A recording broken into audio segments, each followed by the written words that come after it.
বন্ধুসকল নমস্কাৰ। এই মুহূৰ্তত প্ৰতিজন পেঞ্চনাৰ আৰু ফেমিলি পেঞ্চনাৰৰ বাবে শেহতীয়াকৈ প্ৰকাশ হোৱা এটা অতি দৰকাৰী ইনফৰমেশ্যন অৰ্থাৎ অফিচ মেমৰেণ্ডাম এখনৰ বিষয়ে জনাবলৈ যত্ন কৰিম, যিখন শেহতীয়াকৈ প্ৰকাশ হৈছিলে যোৱা 22 মে তাৰিখে প্ৰকাশ হৈছিলে।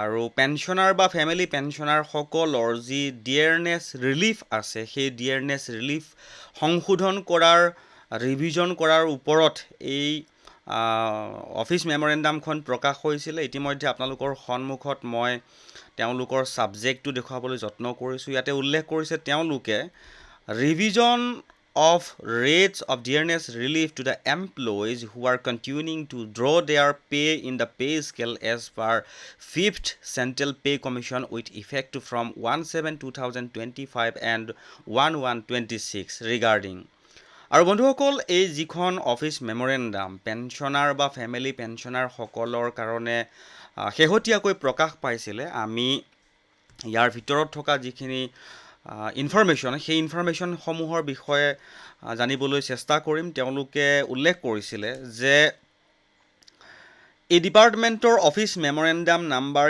ইমানত উল্লেখ কৰি কোৱা হৈছে আৰু প্ৰেছিডেণ্টে সিদ্ধান্ত গ্ৰহণ কৰিছে যে পঞ্চম চেণ্ট্ৰেল পে' কমিশ্যন অনুসৰি বেছিক এক্স গ্ৰেচিয়া পে'মেণ্ট পাই থকা CPF বেনিফিচিয়াৰীসকলৰ বাবে ডিয়াৰনেছ ৰিলিফ তলত দিয়া ধৰণে বৃদ্ধি কৰা হ'ব। অৰ্থাৎ ডিয়াৰনেছ ৰিলিফটো তেওঁলোকৰ কাৰণে বৃদ্ধি কৰিছে, তেওঁলোকে উল্লেখ কৰিছে। আৰু যিটো ৰেট অফ ডিয়াৰনেছ ৰিলিফ সেইটো তেওঁলোকে ইমান পাৰ্চেণ্টলৈকে বৃদ্ধি কৰাৰ কথাটো উল্লেখ কৰিছে। আৰু এটা কথা তেওঁলোকে উল্লেখ কৰিছে 2 নম্বৰ পইণ্টটোত, সেইটো আপোনালোকক জনাবলৈ যত্ন কৰিছোঁ। সেইটো হ'ল যে ইয়াৰ উপৰিও উল্লেখ কৰা কেটেগৰী CPFৰ বেনিফিচিয়াৰীসকলে এনহেন্স ডিয়াৰনেছ ৰিলিফ পাব আৰু সেই এনহেন্স ডিয়াৰনেছ ৰিলিফটো তেওঁলোকে ইয়াতে হাইলাইট কৰিছে। যিসকল ডিচিজ CPF এমপ্লয়ী উইড' আৰু এলিজিবল ডিপেণ্ডেণ্ট চাইল্ড আছে, তেওঁলোকে যিসকলে 1/1/1986 আগতে ৰিটায়াৰ্ড কৰিছিল বা ছাৰ্ভিচ থাকোঁতে 1/1/1986 আগতে মৃত্যুবৰণ কৰিছিল, তেওঁলোকৰ যিটো এক্স গ্ৰেচিয়া 645 টকাকৈ মাহে পাই আহিছে, সেই 645 টকা সেইটো তেওঁলোকে সংশোধন কৰিছে। আৰু যিসকল চেণ্ট্ৰেল গভৰ্ণমেণ্ট এমপ্লয়ীয়ে 18/1/1960 আগতে CPF বেনিফিট লৈ ৰিটায়াৰ্ড কৰিছিল, তেওঁলোকৰ যিটো এক্স গ্ৰেচিয়া আছিল সেই এক্স গ্ৰেচিয়াটো তেওঁলোকে সংশোধন কৰিছে। কেইবাটাও গুৰুত্বপূৰ্ণ সংশোধন কৰিছে আৰু এটা কথা উল্লেখ কৰিছে, সংশোধন কৰাৰ পাছত তেওঁলোকে হায়াৰ ৰুপিছত ৰাউণ্ড ফিগাৰ কৰিব বুলি উল্লেখ কৰিছে। আৰু 3 নম্বৰটো কৈছে যে প্ৰত্যেক ইণ্ডিভিজুৱেল কেছত পেয়েবল ডিয়াৰনেছ ৰিলিফ কেলকুলেট কৰাৰ দায়িত্ব pension disbursing authority, nationalise bank আদি সংস্থাৰ থাকিব। অৰ্থাৎ তেওঁলোকে এটা অৰ্ডাৰ কপি উলিয়াব আৰু সেই অৰ্ডাৰ কপিটোৰ ওপৰত বেছ কৰি বেংক হওক বা পেঞ্চন ডিছবাৰ্জিং অফিচিয়েল অথৰিটিয়ে সেইখিনি কেলকুলেশ্যন কৰিব।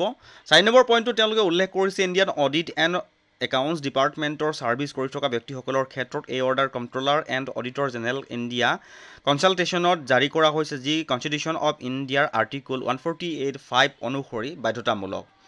আৰু 5 নম্বৰত তেওঁলোকে উল্লেখ কৰিছে যে এই অৰ্ডাৰ মিনিষ্ট্ৰী অফ ফিনান্স ডিপাৰ্টমেণ্টৰ এক্সপেণ্ডিচাৰৰ অফিচ মেমৰেণ্ডাম নাম্বাৰ ইমান অনুসৰি জাৰি কৰা হৈছে।